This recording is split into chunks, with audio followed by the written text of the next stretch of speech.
সাংবাদিক ভাইরা পিছনে দেখে যান।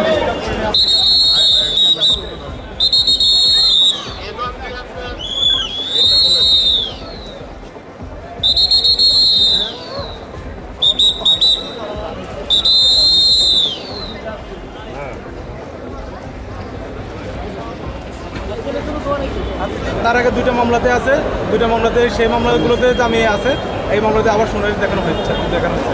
আজকের মামলাতে এই মামলাতে আমি অ্যাডভোকেট, অন্য দুইটা মামলাতে আর কি আরেকজন। আজকের মামলাতে যদি শুনানি না দেখানো তাহলে কি তার মুক্তির সম্ভাবনা ছিল?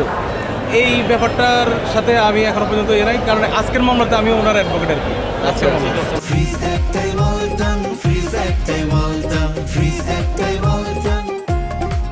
আজকে তৌহিদ আফ্রিদিকে ওয়ারি 15/1/2025 মামলায় গ্রেপ্তার দেখানো হয়।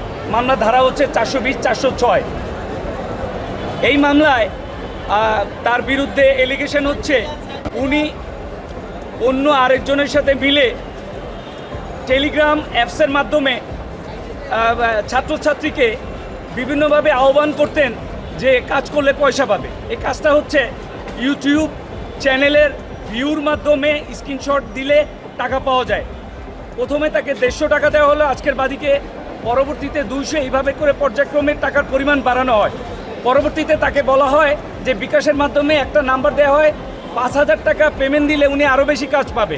এরপরে 2000, এরকম করে 2,35,000 টাকা বাদীর কাছ থেকে নেয়, কিন্তু কোনো রকম সুবিধা বাদী পায়নি।